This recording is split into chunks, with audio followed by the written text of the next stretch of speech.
Тулааны бурхан Асура болон өөр олон гайхалтай веб зохиолууд уншихыг хүсвэл зохиолцыг комор зочлоорой. 373 дугаар анги. Хааны зан чанар. Энэ хор хойг яс залгигч гэдэг юм. Баяд чинь орсныхон дараа эд эргэтнүүдийг чинь баг багаар эдэдэг юм. Ясыг чинь хүртэл эднэ. Яс руу орохоос өмнө чи өөрийнхөө эргэтэн бүрийг эдэгдэж байгааг мэдрэх болно. Чамд таалагдах байхаа. Гэд хаан хар мэлхий өнөөх яс залгигч хорхоогоор тоглонгоо инэмсгэллээ. Яс залгигч гэдэг юм уу? Сүртэй юм байх гэсэн чинь иймхий юм уу? Аимшигт яс залгигч хорхойг харсан Чүфэн бардам гэгч нь инэмсэглэв. Юу? Чи энэ яс залгигчийг мэддэг юм уу? Түүнийг харсан хаан хар мэлхий өөрийн ирэхгүй гайхшрав. Яс залгигч бол маш ховор байдаг зүйл. Энгийн хүмүүс харах нь бэдгийг хэл сонсож ч байгаагүй. Мэдээж харж байсан. Мах яс гэд юу ч үлдээлгүй иддэг хорхой. Бусад хүмүүст наад хорхой ч нөлөөлж болох ч надад бол нөлөөлөхгүй. Өөр тамлах санаа оноо алгуу гэж Чүфэн инээлээ. Тийм гэж үү? Тэгвэл бүр л сайн байна. Эхлээд энэ яс залгигч хорхойг даваад гарчих. Тэгвэл би өөр тамлах арга олъё. Гэд хаан хар мэлхий түүний жүжиглэлтийг гадарлсан мэт инээмсэглээд Чүфэний зүг алхав. Хөөе, цаг дими үрхийн нэмэр өөр зүйл алгуу. Навш гэж наад заваа юмаа холдуулаач. Хөөе. Энэ удаа хаан хар мэлхий түүний хэлхийг тоолгүй Чүфэний амийг ангайлган яс залгигч хорхойг ам руу нь хийх гэж байлаа. Түүнийг тавь, миний өмнөөс хүн үхэх шаардлагагүй. Болж байгаа зүйлсийг харсан Зээлийн байдгаараа тэмцэн хэллээ. Түүний үзэсгэлэнтэй бие чэжирч хязгааргүй их энерги ундран гарах үед бие нь хүлсэн байсан хүлээс тасран унлаа. Тэгээд огсхийн гараа сунган хаан хар мэлхийг зогсоохоор завдлаа. Томото байж вэ? Бүх зүйл миний хэлснээр болох болно. Гэвч хаан хар мэлхий гараа даллах үед асар их энерги гарч ирэн Зээлийн хүчийг хорж газар тунгаав. Аманд нь орж байгаа заваан хорхойг харсан Чүфэний царайнч ярвайлаа. Тэр ийм заваан хорхооны хоол болохыг хүсэхгүй байлаа. Авраарай! Гэвч яг энэ үед мэлхийн хоолой ордны үднээс сонсогдов. Тэр мөчөд Чүфэн тэр хаан хар мэлхийний царай маш ихээр ховирч сандрахыг маш тод харж байлаа. Чүфэний ам руу хорхоо хийх гэж байсан түүний хөдөлгөөн зогсохын зэрэгцээ ордны үд рүү харан чангаар хашгирав. Түүнийг тавь! Чүфэнч мөн адил ордны өд рүү харах үедээ Зи Шуан Юан зогсож байхыг олж харлаа. Зи Шуан Юаны өмнө нэг мангаслаг аратан сөхөржгсөн байсан ба хаан хар мэлхийтэй адилхан төрхтэй байсан юм. Бас тэр мангаслаг аратны тулааны төвшин нь Парафаундын 7 дугаар төвшин байв. Тэр бол хаан хар мэлхийний хүү. Зи Шуан Юаны ингэж удаан гарч ирээгүүд гайхах зүйл алга. Тэр өвгөн хаан хар мэлхийний хүүг барихаар явсан юм байна. Хаан хар мэлхийний царайнаас харахад тэр хүүдээ их хайртай юм шиг байв. Энэ удаа Зи Шуан Юан түүний сул талыг бүрэн атгсан байлаа. Настан Шуан Юан! Яг энэ үед Лив Зи Зүн болон алдарт тосгоныхон түүнийг хараад маш ихээр баярлав. Тэд бүгд түүний хүч чадлыг сайн мэддэг болохоор аврагчаа харсан мэт болцгоолоо. Гэвч Зи Шуан Юан тэдний харцыг тоолгүй хаан хар мэлхий рүү ширтэн ингэж хэлв. Наад хоёроо тавь, үгүй бол хүүхч нь ална шүү. Тэгээд үзээрэй, миний хүүд муу зүйл тохиолдвол эндээс амьд гарна гэж бодсны ч хэрэггүй. Гэж хаан хар мэлхий ширүүн харцаар ширтлээ. Чадахгүй гэж бодоо юу? Хармаар байна уу? Гэт Зи Шуан Юан хүйтнэр инээмсэглэх үед харц нь мөсмөт болов. Битгий, одоохон түүнийг тавилаа. Түүний харцыг харсан хаан хар мэлхий ч үйлдэлээ зогсон Чүфэнийг газраас босгоод ингэж хэлв. Шудраг байлгах үүднээс миний хүүг тавих үед чинь би түүнийг тавья. Тэд өөрсдөө алхаж зөрөх үед бидний хэнч хөдөлж болохгүй. Ямар байна? За яах вэ? Гэхдээ үгнээсээ буцах юм бол хариугаа сайн хүртэнэ гэж мэдээрэй. Гэж Зишуан Юан эргэлзэлгүй хэллээ. Үгээ хэлж дуусаад тэр өнөөхөн мэлхийг түлхэн явуулав. Гэхдээ энергиэрээ түүнийг хорьсон хэвээр байсан юм. Хаан хар мэлхий үгнээсээ буцхал юм бол тэр даруйд нь хөөхтийг ална. Зайл цаашаа. Хаан хар мэлхий ч Чүфэнийг түлхэн явуулав. Гэхдээ Зилинийг хажуудаа авч үлдсэн юм. Энэ үед Чүфэн биеийн аимшигтай авраа хучиж байгааг мэдрэв. Тиймээс ч Чүфэн янз бүрийн хөдөлгөөн хийлгүй болгоомжтой гэгч нь Зишуан Юан руу алханга тэнгэрийн цахилгаанаа эдвэгчүүлж эхэллээ. Би түүнийг барьчихлаа. Чүфэн өнөөхөн мэлхийтэй зүрхийн даваан дээр мэлхий Парафаундын 7 дугаар төвшний аураага гарган наалдамхайгаараа Чүфэний зүг сунган барихаар завдав. Ийм зэнээс Зишуан Юан дайрсан ч дэндүү оройтох болно. Гэвч Чүфэн хүүтнээр ширвэх үед хоёр нүд нь хувирч авраа нь Парафаундын 3 дугаар төвшнээс Парафаундын 5 дугаар төвшөнд орчихов. Тэр гараа эргүүлэн татаад зөрүүлэн мэлхийний гарнаас нь базаад авлаа. Чүфэн өнөөхөн мэлхийний гараас хүчтэй атгах үед тэр пад чимээгээр Чүфэний өмнө сөхрөн унсан юм.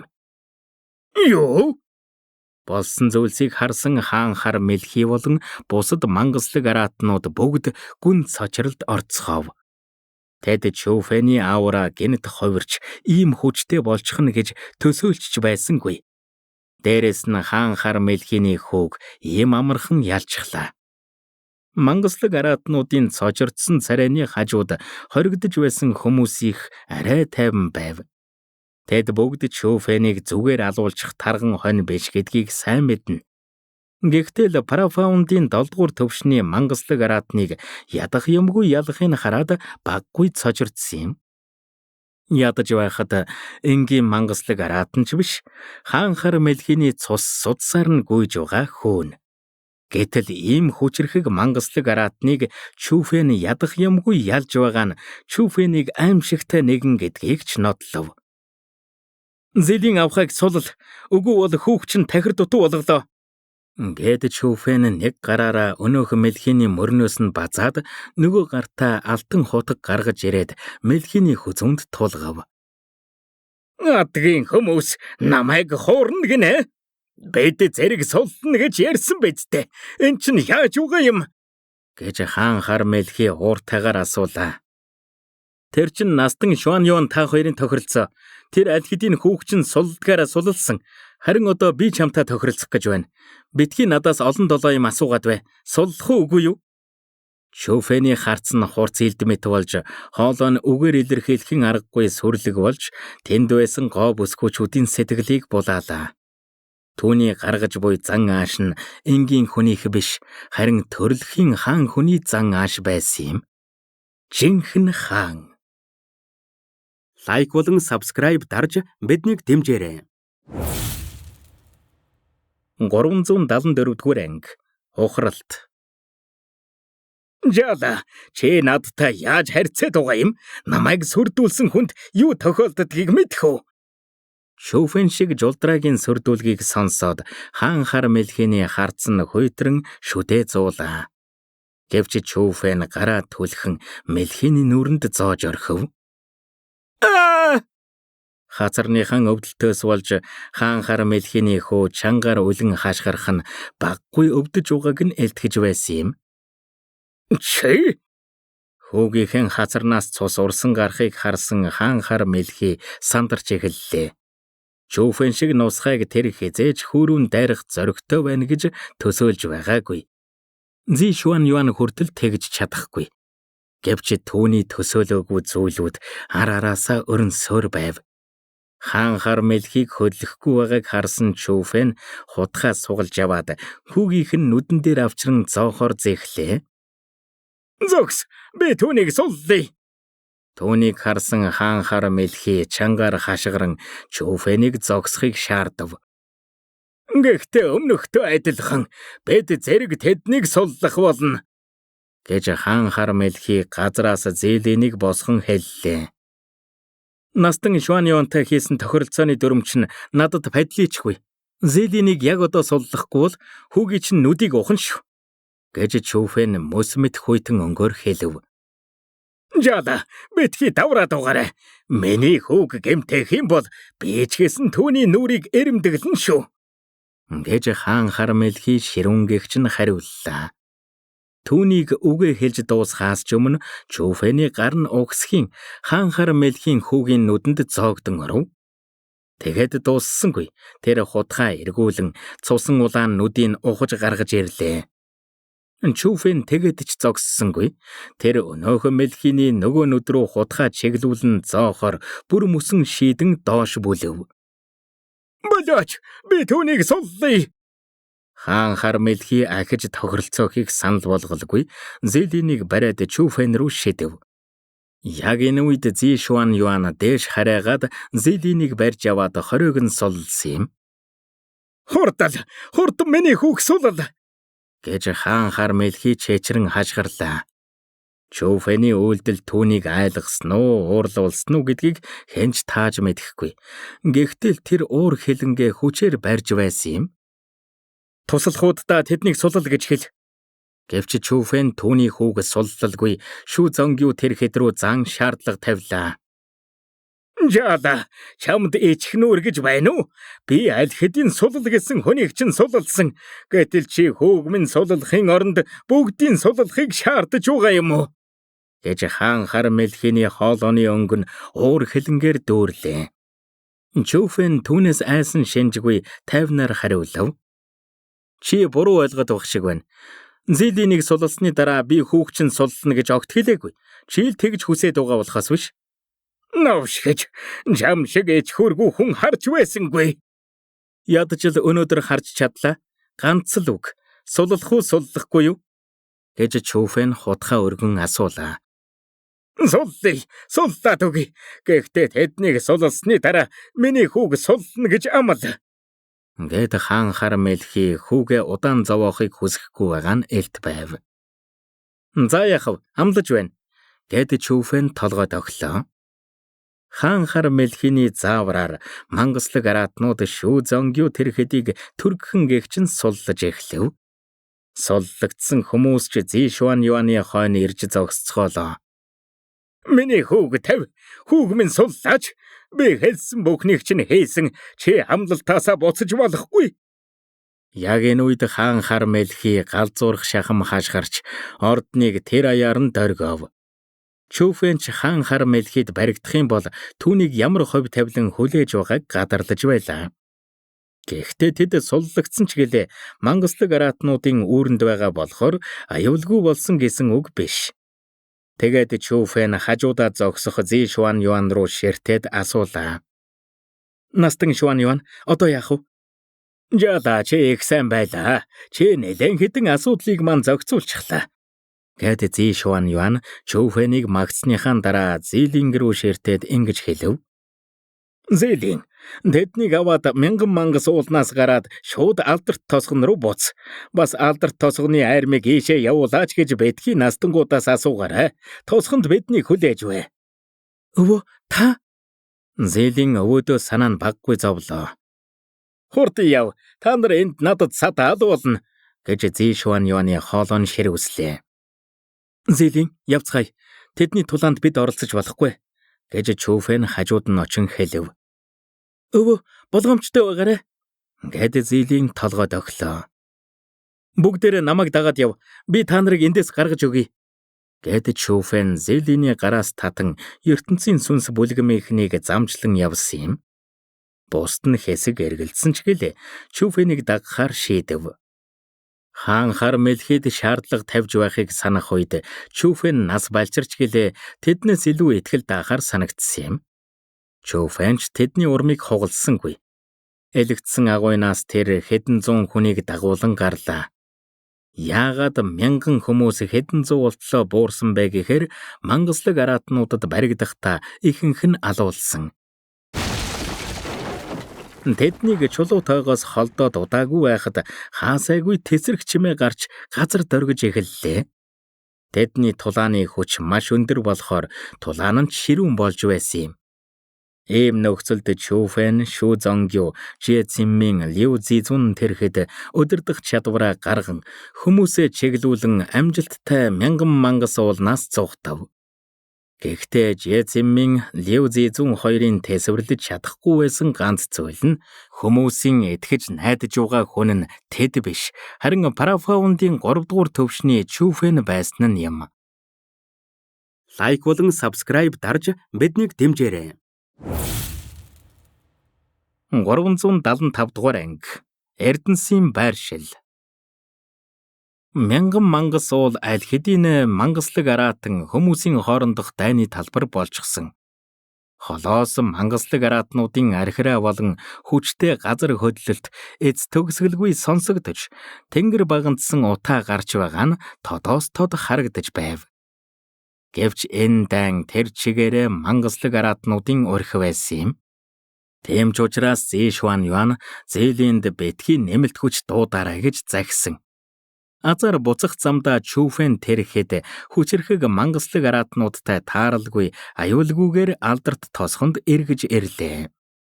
Тосгонд ирсний дараа мангаслаг аратнуудын тагнуулууд алдарт тосгонд нэвтэрч энэ арга хэмжээ тэр чигээрээ мангаслаг аратнуудын өрхөнд орсон талаар мэдээ тархаж хүмүүсийг сандаргав. Хүмүүрэл алдарт тосгоны айрам мангаслаг аратнуудын ууланд очоод ам эрсэдсэн болов уу гэж санаа зовж байлаа. Шу Зонгю Гобот хэрхэд хүртэл санаа зовж байлаа. Ганц алдарт тосгоныхан биш, бусад бүлгэмүүдийн төлөөлөгчд ч цуг явсан болохоор шүү дээ. Тун удалгүй алдарт тосгоныг нэг л тийм бүрхэг уур амьсгал нөмрөв. Хүмүүрэл бүлгэмийнхэн хүмүүст санаа зовж байлаа. Нэг хүний ч ам тэдний бүлгэмийн ирээдүйд асар ихээр нөлөөлнө. Зилийн хүртэл өвөөдөө санаа зовж байв. Гэвч тэдний хийж чадах ганц зүйл нь хүлээх л байсан юм. Алдарт тосгонд ирсний дараа Лю Зизун Чүфэнийг хэцүү байдалд оруулаагүй юм. Тэр алдарт тосгонд ирсэн даруйда хэл сураггүй алга болсон байв. Энэ талаар мэдсэн хүмүүрэл түүнийг бусдын царайг харахааргүй болтлоо гэмшиж байгаа байхаа гэж бодоцгоов. Гэхдээ мангаслаг аратнуудад хулгайлагдсны дараа хүмүүрэл Чүфэний талаар сайнаар бодож эхэлсэн юм. Үүнд нь хүйс харгалзахгүй байв.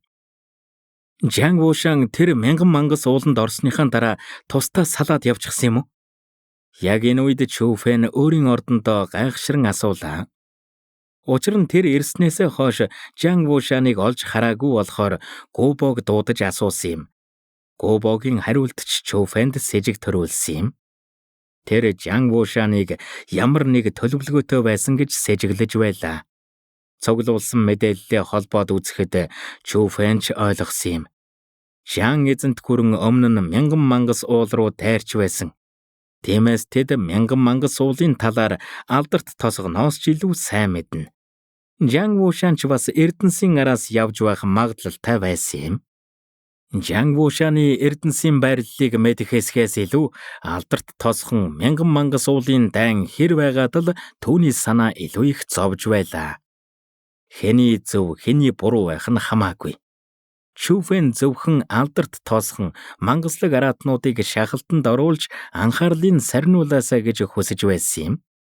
Тэгж байж л Чүфэн хайж байгаа зүйлээ авч чаднаа.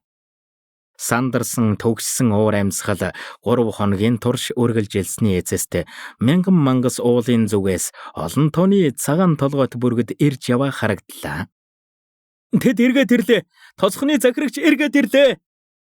Алдарт тосгоны илгээсэн айрам эргэж ирж байсан болохоор алдарт тосгоныхон бөөн баяр болцгов. Дайны дараа алдарт тосгон болон бусад бүлгэмийн төлөөлөгч нар ялагдалгүй агуу ялалт байгуулан ирсэн юм.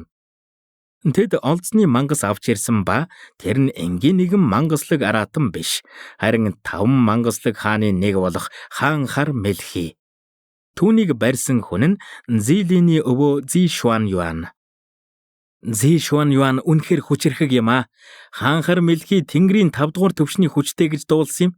Гэтэл Зи Шуан түүнийг амьдаар нь барих чадaltaй байна гэдэг дор хаяж Тэнгэрийн 5 дугаар төвшнийхээс гадна ёр бусын техниктэй байх ёстой. Үгүй бол тэр яаж онцгой удамтай хаан хар мэлхийг барьж чадах вүлээ?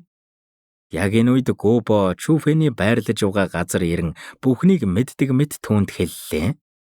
Үнэн дээр Гобод энэ мэдээллийг өгдөг мэдээлэгч байсан юм. Тэнгэрийн 5 дугаар төвшин гинэ. Хаан хар мэлхий Настан Шуаньюан хоёр тийм хүчтэй юм уу?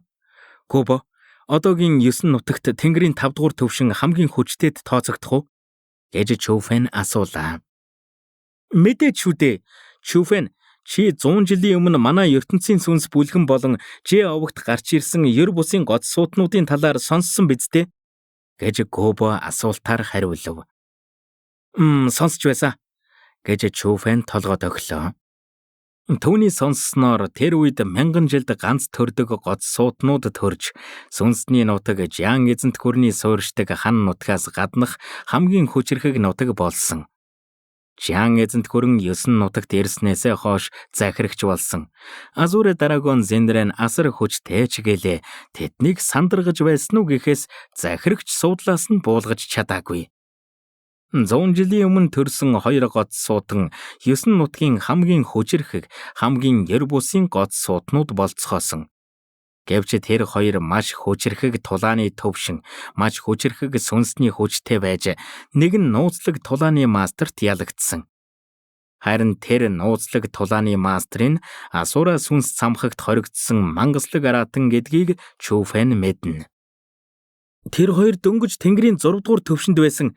Одоогийн 9 нутаг 100 жилийн өмнөхөө бодвол тис өөр. Зүг зүгийн бүлгэмүүд сэргэн мандах бүрт тулааны мастеруудын тооч ихээр нэмэгдэж байгаа. Гэхдээ Парафаундын 5 дугаар төвшний хүмүүс энэ гинжин хэлхээний дээгүр зогсдог гэж хэлж болно. Гэж Гобо тайлбарллаа. Тэгэхээр Зишуан Юан нэлээд хүчрхэг гэсэн үг байх нэ? Гэд Чүфэн толгоо дохин зогслоо. Эргээд санахад тэр Зишуан Юаныг маш гүнзгий хүчтэйгээс гадна нууцлаг нэгэн гэж дөгнөв. Тийм ээ, алдарт тосгоны захирагч гэсэн маш хүчрхэг. Дээрэс нь Зишуан Юаныг нэмэхээр 9 нутгаас зөвхөн манай ертөнцийн сүнс бүлгэн болон Жэовгл тэдэнтэй дүүцнэ. Энэ хүртэл ярьсан Гобогийн нүрээр бахархал дүүрэв. Учир нь ертөнцийн сүнс бүлгэмд тулааны мастерууд тэнгэр дэх үйл мэт олон байдаг. Лавл алдарт тосгоноос дорой биш. Дээрээс нь тэдний бүлгэм Жиан эзэнт гүрэнтэй сайн харилцаатай учраас тэдний арыг Жиан эзэнт гүрэн тааж байгаа гэсэн үг. Гобогийн тайлбараар бол алдарт тосгон хичнээн хүчтэй байсан ч ертөнцийн сүнс бүлгэмтэй дүүцэхгүй гэсэн утгатай байв. Хэрвээ алдарт тосгон ертөнцийн сүнс бүлгэм хоёр дайдах юм бол Жиан эзэнт гүрэн оролцох нь лавтай. Тэдэнд ертөнцийн сүнс бүлгэмийн хүчрхэг ертөнц бүтээгчд хэрэгтэй болохоор тэд гарцаагүй ертөнцийн сүнс бүлгэмийн талд орно. Ингэхэд чамд хэлэх чухал зүйл байгаа болохоор энд ирсэн юм аа. Гэд Гобогийн царай гинт нухацтай болчихов. Ямар зүйл? Гэд Чүфэн сонирхон асуулаа. Бүлгэмийн настангуудын ярьснаар бол алдарт тосгоныхон мянган мангас уулын эрдэнсүүд хаан угааг мэдэх гэж хаан хар мэлхийг өнгөрсөн хэд хоногийн турш тамлаад юу ч олж мэдээгүй гэсэн. Эцэст нь тэд хаан хар мэлхигийн хүүг ална гэж сөрдүүлэх үед л тэр эрдэнсийн байршлыг хэлсэн. Үнэн үү? Түүний үгийг сонссон Чүфэн өөрийн ирэхгүй догдлон угсхийн өндийлөө.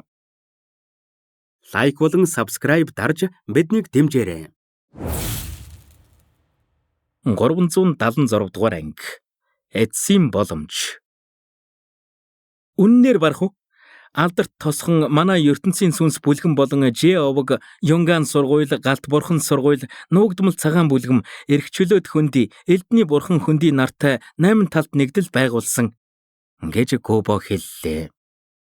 8 талд нэгдлээ. Чүфэн баг зэрэг цочирдов. Ааха, 8 л бүлгэм нэгдэж байгаа. Бусад жижиг бүлгэмүүдэд мянган мангас уулын эрдэнсээс хуваалцах хүч чадал байхгүй болохоор нэгдэлд орох эрх байхгүй. Гэж Гобо хариулв. Ямар эрдэнэс гэхээр 8 том бүлгэмийг нэгтгэхэд хүргэдэг байна? Гэж Чүфэн асуулаа. Хаан хар мэлхиний хэлснээр бол мянган мангас ууланд эртний нууцлаг тулааны мастрын өв байдаг гэсэн. Тэнд маш олон гайхалтай эрдэнсүүдээс гадна элит зэвсэг хүртэл байгаа. Тэр үеийн хаан мангасын Жиан эзэнт гүрнийг донсолгох чадaltaй байсан нь бүгд тэр эрдэнсүүдийн ач гэсэн. Мянган мангас уулын мангаслаг араатнууд тэдгээр эрдэнсүүдийг газар доорх ордондоо хадгалж шүтдэг гэсэн гэж Гобо тайлбарллаа. Түүний үгийг сонссон Чүфэн ч гүн бодолд автав. Учир нь түүний хайж байгаа юмыг 8 талд нэгдэл олжчихсан байсан юм. Миний хэлсэн зүйлсийг хүнд ч хэлж болохгүй шүү. Энэ талаар зөвхөн 8 талд нэгдлийг нь л мэдэж байгаа гэж Гобо нухацтайгаар санаулав. Санаа битгий зовоо. Би хүнд ч хэлэхгүй. Ингэхэд тэд хизээ хөдлөх юм гэж Чүфэн ойртон асуулаа. Тэд дахиад хэд хоног хүлээнэ гэсэн. Үлдсэн 4 хаан мангасууд амаргүй даваа. Миний сонссноор Зишуан Юан цагтаа амжиж очоогүй бол Цинлэй тэр хэд үхэх байсан гэсэн. Тиймээс тэд одоо бүх хүчээ дайжлахаар зэхэж байгаа гэж Гобо хариуллаа. Тэр нь юу юм? 8 бүлэгмүүд тус бүртээ 10 тэнгэрийн төвшний хүнтэй баг гаргахаас гадна нэг тэнгэрийн 5 дугаар төвшний хүн илгээнэ. Тэд ганц дайралтаар 1000 мангас уулыг эзлэхээр зэхэж байгаа гэж Гобо хэлв. Тэгэхээр тэд үнэхээр бүх хүчээ дайчилж байгаа юм байна гэдэг Чүфэн хөмсгөө зангидлаа. 80-аас жолон тэнгэрийн төвшний тулааны мастерууд 8 тэнгэрийн 5 дугаар төвшин Жан эзэнт гүрнээс өөр тэдний бүрэлдэхүүнийг дийлэх газар байна уу? 1000 мангас уул 4 хаан мангас тайжгэлээ. Тэд яагаад ч ийм хүчрхэг бүрэлдэхүүнийг дийлэхгүй? Алдарт тоосхон 1000 мангас уулыг шахаанд оруулахыг Чүфэн хүсч байсан ч гэлээ. Мангаслаг араатнуудыг тэр чигт нь устгалд оруулахыг хүсээгүй юм. Хэрвээ тийм зүйл болох юм бол Чүфэний хайж байгаа эрдэнэс тэдний гарт орно. Тийм ээ. Энэ удаа тэд бүх хүчээ дайчилж байгаа. Элит зэвсгэл тэднийг галзууруулахад хангалттай. Гэхдээ 4 хаан мангасын хүчийг басаж болохгүй. Мангаслаг араатнууд хүчрхэг биетэй. Ялангуяа хаан мангасууд. Тэд бүгд онцгой удамтай. Хэрвээ тэд байдаг бүхнээ шавхан тулдах юм бол 8 талд нэгдэлж хэцүү байдалд орох байх. Тиймээс энэ удаа зөвхөн хуучны үеийнх нь л явж байгаа. Зүү Шонгю ах тэдэнтэй цуг явах гэсэн боловч настангууд зөвшөөрөөгүй гэж Гобо шивнэн хэллээ. Хэдэн өдрийн дараа Гобо ахиж ирээд түүнд ертөнцийн сүнс бүлгэмийн дэд захирал болон хэдэн менежер настангууд ирснийг дуулгав. Жиовгийн ч бас дэд ахлагч менежер настангууд ирсэн байлаа. Тэгээд 2 өдрийн дараа Гобо ахин ирээд Йонган, Галт бурхан, нуугдмал цагаан сургуулиудын захирал болон настангууд, эрх чөлөөт хөндийн ахлагч болон настангууд ирснийг дуулгав. Тэр шөндөө элдний бурхан хөндийн захирал болон хүчрхэг тулааны мастерууд ч чимээ аниргүй алдарт тосгонд ирлээ. 8 талд нэгдэлж бүрдэж дайнд гарахад бэлэн болсон байв. Дараа өдрийн өглөө нь алдарт тосгоны захирагч суин цуглааны оролцогчдыг уулын оргилд цуглуулan амөргдсөн хүмүүсийн төлөө гашуудлаа. Дараагаар нь тэр амөргдсөн хүмүүсийн бүлгэмүүдэд нөхөн төлбөр олгохоо амласан юм. Эцэст нь тэр суин цуглаан үргэлжилж байгааг зарлалаа. Гэхдээ энэ удаа тэд 1000 мангас уул руу явах биш, харин суин цуглааны оролцогч нартай додонсох байсан юм. 12 өдрийн дараа алдарт тосгоны гоо бүсгүйчүүд таалагдсан эрчүүдийнхээ нэрийг зарлан суй тавьснаар суин цуглаан өндөрлөнө. 12 өдрийн дараа суин цуглаан өндөрлөнө. Аргагүйц. Тэр үед 8 талд нэгдэл 1000 мангас уулын эрдэнсийг хувааж дуусаад ялалтын уухай дуулган ирнэ гэж Чүфэн дотроо бодлоо. Суин цуглааны талаар зарлж хаад алдарт тосгоны захирагч Цинлэй болон бусад 7 бүлгэмийн шилдэгүүд хамтдаа хөдлөв. Тэдний явж байгаа зүг бол 1000 мангас уул. Чүфэн ч бас хөдлөх бэлтгэлээ базааж байлаа. Өнгөрсөн хэдэн өдрийн турш тэр өрөөнөөсөө гаралгүй 1000 мангас уулын газрын зургийг дэлгэрэнгүй судалсан юм. Энэ бол түүний 1000 мангас ууланд очих сүүлчийн боломж. Тэр сүнсний хүчийн нэмэх чадалтай эрдэнсийг бусдад алдаж болохгүй. Чүфэнд хамтрагч гэж байхгүй. Хүнч вэ, мангаслаг араатанч вэ, бүгд дайснууд. Тийм ч учраас Чүфэн тэр 1000 мангас уулын бүтцийг нэгднэгэнгүй судлах хэрэгтэй. Эрдэнэс байгаа газрыг бүрэн төгс судлах хэрэгтэй нь шалтгаан нь Чүфэн газар доорх ордон руу орох замыг мэдгч гэлээ. Ямар аюул хүлээж байгааг мэдэхгүй. Гэнэт Чүфэний өмнө нийл ягаан гэрэл гялбан үзэгсэлэнтэй бие урд нь гарч ирлээ. Нийл ягаан даашинц үзэгсэлэн төгс царай Чүфэний ч гүйцэж харж чадахгүй хурд өрөөнд нь орж ирсэн хүн нь Зэлийн байсан юм. Охин минь гинэд гарч ирэхгүй байж болдгүй мө? Хүн ойлгочих юм. Мянган мангас уулын талаар бодолд автчихсан байхдаа Зэлинийг гинэд гарч ирэхийг хараад годхийн цочив.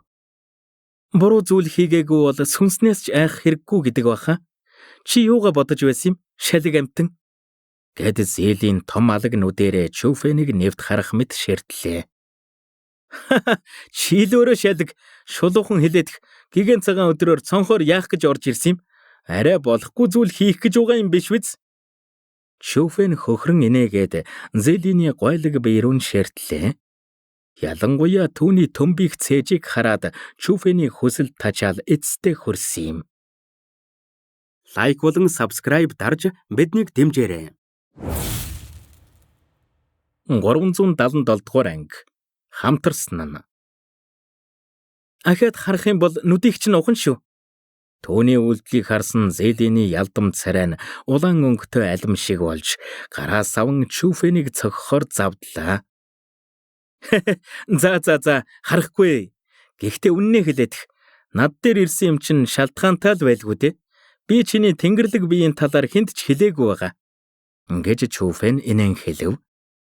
Чи Зэлийн түүний үгийг сонсоод угсхийн харин Чүфэний өмнө ирээд амын таглалаа.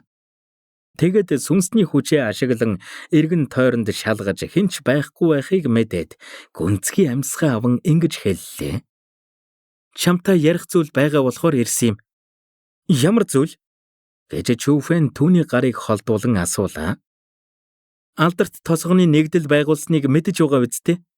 Мянган мангас ууланд эрдэнэс байгаа. Надад дотор нь байгаа эрдэнэс чухал биш. Гэхдээ хүчрхэг тулааны техникийг авмаар байна. Гэж Зэлийн хэллээ. Мянган мангас уул руу явмаар байвал цэнлээ тэр хэдтэл цуг явахгүй юу? Чамайг тэдэнтэй явъя гэвэл хинч эсэргүүцэхгүй штэ. Гэж Чүфэн хариулав. Мэдээж тэд намайг авч явахгүй. Энэ удаа дан хөгчүүд явж байгаа. Би явах юм бол тэдний баримталдаг зарчмыг эвдэж байна гэсэн үг. Тэд намайг авч явсан ч миний хөдөлгөөн бүрийг хянана. Тэгэх юм бол уйдгартай болохоор би тусдаа явмаар байна. Ингэж Зэлийн үзэгсэлэнтэй царайн дээр өхөөрдөм төрөх гарган хэллээ. Тэгээд яагаад надтай гэж? Би чамд юугаар тусалж чадах юм? Гэж Чүфэн гайхан асуув. Тэр Зэлинээс болгоомжилсаар байсан юм. Битгий жүжиглээд бай. Чиний энд ирсэн зорилгыг чинь мэдэхгүй гэж бодоо юу? Чи мянган мангас уулын эрдэнсийг авах гэж ирсэн биз дээ? Өвөө надад аль хэдийн хэлчихсэн. Гэд Зэлийн түүн рүү ууртайгаар ширтэв. Тэр чамд юу гэж хэлсэн юм? Гэж Чүфэн хөмсгөө зангидан асуулаа. Тэр Зишуан Юаны юу гэж Зэлинд хэлсэнд биш, харин Зэлийн юу гэж хэлсэнд л санаа зовж байсан юм. Өмнө нь тэр Зэлинийг зодсон болохоор тэр шүү дээ. Өвөө чамд онцгой газрын зураг байгаа гэсэн. Бас тэр газрын зурагч нь хаан хар мэлхийний өгсөн газрын зурагтай адилхан байсан гэсэн. Намайг мянган мангас уул руу явмаар байвал чамтай хамт яв гэж загсан. Гэж Зэлийн намсаглан хэллээ. Түүний үгийг сонссон Чүфэн ч гүн бодолд автлаа. Тэр Зишуан Юаныг дайсан нуу нөхрөө гэдгийг мэдэхгүй байв. Нууцлаг өвгөний юу бодож сэтгэдгийг Чүфэн үнэхээр хэлж мэдэхгүй байлаа. Чүфэн ч асуултынхаа хариултыг олж чадсангүй. Гэхдээ тэр Зишуан Юан Зэлийн хоёр хэсэгтээ түүнийг гэмтээхгүй гэдгийг мэдэж байсан юм. Бас мянган мангас уул руу явхад Зэлиний тусламж үнэхээр их нэмэр болно. Тэнгэрлэг биетэй тэр тэнгэрийн төвшний хүмүүсээс дутхааргүй хүчтэй. Хамгийн чухал нь тэр цэнхэр нөмрөгт ертөнц бүтээгч. Үл мэдэх зүйлтэй учрвал цэнхэр нөмрөгт ертөнц бүтээгч маш их хэрэг болно. Тиймээс ч Чүфэн толгой дохин хэллээ. Тэгвэл цаг алдалгүй шууд хөдөлцгөөе. Бид тэднийг гүйцэх хэрэгтэй. Хүлээ. Яг энэ үед Зэлийн түүнийг зогсон ингэж хэлв. Хөдлөхөөс өмнө тохирцгоё. Энэ талаар хоёулаа 8 талд нэгдлийн хүнд ч мэдэгдэж болохгүй. Бас эрдэнэс олох юм бол зөвхөн хоёулаа л хуваана. Зөвшөөрлөө. Чүфэн ч инээмсэглэн толгой дохив. Учир нь түүний хэлэх гэж байсан зүйлийг Зэлийн хэлсэн юм. Бас тулааны техник юм уу, нууц техник олдвол би авна. Парафаунд бэлдмэл, тэнгэрийн бэлдмэл олдох юм бол чи ав. Гэж Зэлийн нэмлээ. Элит зэвсгийг яах юм? Гэж Чүфэн асуув. Мянган мангас ууланд элит зэвсэг байгаа гэдэгт итгээд байгаа мó? Байгаа ч юм билүү? Тэгвэл тэр үедээ ярилцъя. Гэд Зэлийн цонхоор харин гарлаа. Зэлийн чинь хэн бэлээ дээ? Түүний өвөө бол Зишуан Юан. Алдарт тосгоны захирагчтай дүйцхүйц эрх мэдэлтэй нэгэн. Тиймээс Зэлиний орж гарахыг хэн ч хориглож чадахгүй. Хөөе охин, яагаад өнгөлөг тог руугаа авч ирээгүй юм бэ? Мянган мангас уул руу алхах гээ юу? Алдарт тосгоноос гарсныхаа дараа Чүфэн Зэлинийг ямар ч унаа дуудахгүй байгааг анзаарав. Би өөртөө найдах дуртай. Зэлийн бардам гэгч нь Чүфэн рүү хараад урагш харайх үед хөл доор нь гэрэл цацарч тэнгэрөөд нислээ. Тэр ч бас агаар дээгүүр алхдаг техниктэй байсан ба хаант тэнгэр техникээс хамаагүй хүчрэхэг харагдав. Агаар дээгүүр явах түүний хурд дэндүү хурдан байсан болохоор Чүфэн хаант тэнгэр техникээ тултал нь хийгээд ч гүйцэхгүй байлаа. Байдлыг харсан Чүфэн алхааны хэв маягаа өөрчлөн ер бусын тулааны техникээ хийлээ. Ёсон тэнгэрээр дүүлэх луу. Гүнцэнхэр луу түүний доор гарч ирэн нисэх үед Зэлинийг хормын дотор гүйцсэн алс хол нисэн одлоо. Энэ муу? Чүфэнийг асар хурдтай нисхийг харсан Зэлиний нүдэн бүлтийн цочирдов. Чүфэний хурд үнэхээр аимшигтай байсан юм. Чүфэн ч Зэлинийг орхиж явахгүйгээд урдуур тойрж нисэн буцаж ирээд ингэж хэллээ. Охин, ямар байна да? Миний унаа дог угаа биз? Чи энэ техникээ ашиглаж сон симфэн тэр хэдээс зугтсан юм уу? Зэлийн түүний унаж угаа гүнцэнхэр луг шинжин судаллаа. Түүний асуултыг сонссон Чүфэн хариулалгүй ингэж хэлв. Наашир, ахыхаа ард суучих. Би чамайг сундлая. Ахад далимдуулах нь битгий мөрөөд. Гэд Зэлийн түүний бодлыг уншсан мэт инээмсэглэлээ. Арай хэтрүүлж төсөөлөд байгаа юм биш үү? Тэгэх цав байгаа гэж бодоо юу? 8 талд нэгдэл хагас өдрийн өмнө хөдөлсөн. Чиний хурдаар бол тэднийг яагаад ч гүйцэхгүй. Тэд үнэхээр мянган мангас уулыг ганц дайралтаар самарчих юм бол хоёулаа шал дэмий тийшээ явсан болох босуу? Гэж Чүфэн асуулаа. Түүний үгийг сонссон Зэлинч юу гэхэд байгааг нь сайн мэдэж байсан болохоор Чүфэний хойно очин гүнцэнхэр луун дээр суулаа. Сайн байна. Ахаасаа сайн тэврээрээ. Битгий мөрөөд. Тэгвэл тэнцвэртэй суугаарай. Гэд Чүфэн хөхрөн инээгээд урагш нэслээ. Гүнцэнхэр лууны хурд асар хурдан байсан болохоор Зэлийн өөрийн эрэхгүй хойш савж унах шахан Чүфэний ховцноос бариад авлаа. Лайк болон subscribe дарж биднийг дэмжээрэй. 378 дугаар анги. Дагны ертөнцийн сүнс. Ёсон тэнгэрээр дүүлэх луу үгээр илэрхийлэхийн аргагүй хурдан байсан юм. Тэд 2 өдрийн дотор 8 талд нэгдлийг гүйцэв. Гэвч Чүфэн тэдэнд ойртолгүй холоос дагаж байлаа. 8 талд нэгдэл мянган мангас уулын төвд ирсэн даруйда дайралтаа эхэлж шууд Эрдэнсийн сан руу орохыг хүссэн юм. 80 давсан тэнгэрийн төвшний хүмүүс замдаа таарсан бүхнээ хөнөөх үед мангаслаг араатнууд тэднийг зогсоож чадахгүй байлаа. 8 талд нэгдлийнхэн ч газар доорх ордон руу оров. Чүфэн Зэлийн хоёр тэднийг дагах гэж байсан ч Зэлийн түүнийг татан болиуллаа. Чүфэн яагаад Зэлийн түүнийг зогсоосонд гайхаж байсан ч удалгүй он гүнээс нэг хүн угсхийн гарч ирэхийг харав. Тэр хүн маш хурдтай байсан ба хэд хараагаад л газар доорх ордон руу орсон юм. Чүфэн Зэлийн хоёр ч тэр хүнийг танилаа. Тэр бол Жан эзэнт гүрний гоц суутан Жан Вушан. Тэр үнэхээр Эрдэнсийн төлөө иржээ. Зэлийн түүний гэнэт алга болсон шалтгааныг Эрдэнсийн төлөө байх гэж гадарлаж байсан юм. Тэгээд Чүфэнээс ингэж асуулаа. Чи энэ Эрдэнс байгаа газар өрхгүй гэдэгт итгэлтэй байна уу? Эрдэнс энд байгаа. Гэхдээ өрх байгаа эсхийг мэдэхгүй. Дагаад яв. Санаж яв, сүнсний хүчээ ашиглаж болохгүй шүү. 8 талд нэгдэлд дор хаяж 10 цэнхэр нөмрөгт ертөнц бүтээгч байгаа. Чи одоогийн сүнсний хүчээ ашиглах юм бол тэр даруйдаа баригдана гэж Зээлийн нухацтайгаар санууллаа. Ааха. Чүфэнч нухацтайгаар толгоогоо дохив. Тэр өөрийнхөө хэм хэмжээг мэддэг болохоор явж байхдаа сүнсний хүчээ огт ашигласангүй. Жан Вушаныг ойртох үед Зээлийн мэдэрсэн ч Чүфэн мэдэрч чадаагүй. Дараагаар нь Зээлийн Чүфэн хоёр Жан Вушаны араас даган 8 талд нэгдлийн явсан замаар явлаа.